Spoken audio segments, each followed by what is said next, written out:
ভাই আপনার কণ্ঠে চৌধুরী জাফরুল্লাহ শারাফাতের ধারাভাষ্য শুনতে চাই। শুরু করতে যাচ্ছি। আহ, আমি চৌধুরী জাফরুল্লাহর মতোই তুই বলবো নাকি নাকি কি বলবো? আপনার যার কণ্ঠ ভালো লাগে তার কণ্ঠেই আপনি ধারাভাষ্য দেন, আমরা সেটাই শুনবো। আচ্ছা যাক, আমি প্রথমত আমি চৌধুরী জাফরুল্লাহর মতোই বলি। প্রিয় দর্শক মন্ডলী, খেলা শুরু হতে যাচ্ছে বাংলাদেশ বনাম শক্তিশালী পাকিস্তানের বিরুদ্ধে টি-20 ম্যাচ শুরু হতে যাচ্ছে।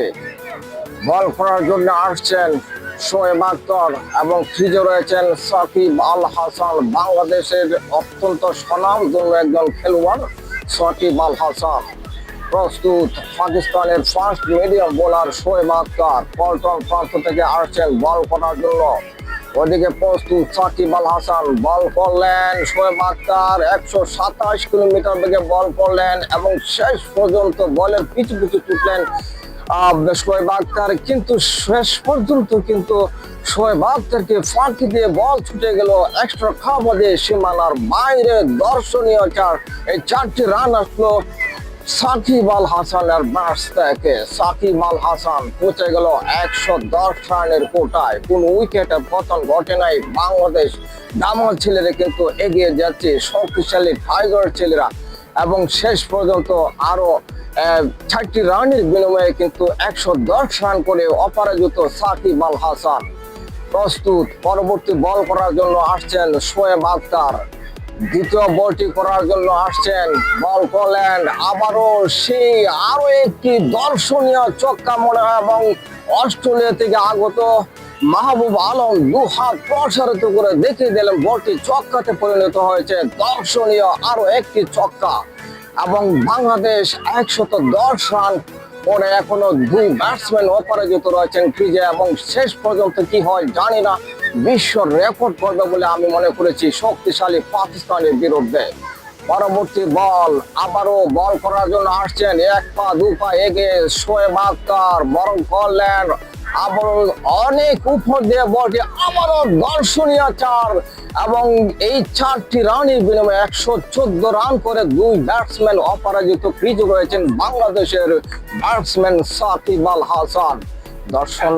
দর্শকরা, আমি ইতিমধ্যে যে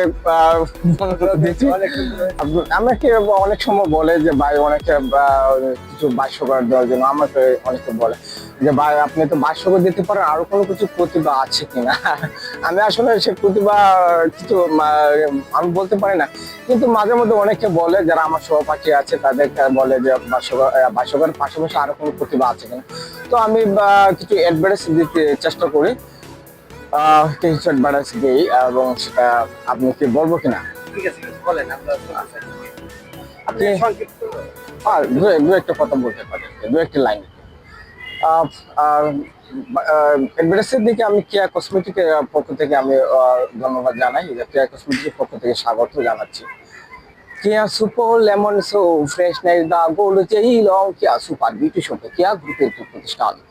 ধন্যবাদ দর্শকরা, আপনাকে যতটুকু বেড়েছে আপনাদেরকে ভালো লাগলে অবশ্যই আমাকে কমেন্টস করে জানাবেন, ভালো এবং মন্দ। যদি ভালো লেগে থাকে তাহলে আপনাদেরকে আরো উৎসাহ দেব। আমার যে প্রতিভা আছে সেই প্রতিভাটা আরো ভিন্ন ধরনের প্রতিভা আছে, এবং সেই প্রতিভা আমি আপনাদেরকে ইনফ্রন্ট করবো, আপনাদেরকে দেখাবো। আপনাদের এটা নির্ভর করবে আপনাদের কমেন্টস এর উপর। যদি কমেন্টস ভালো পাই এবং সেটা ডিপেন্ড করবো, এবং সেটা আমার প্রতিভাকে আরো জাগ্রত করবো, এবং সেটা আমার তখনই সেটা ভালো হবে যখন আসলে দর্শকরা যদি ভালোভাবে আমার কমেন্টস এর মাধ্যমে জানিয়ে দেয়, এবং আমার যে প্রতিভা আছে সেই প্রতিভা আরো সুন্দর সুন্দর প্রতিভা আছে, এবং সব প্রতিভা আমি আপনাদের মাঝে আমি আরো দিতে পারবো বলে আমি আশা করি। ধন্যবাদ।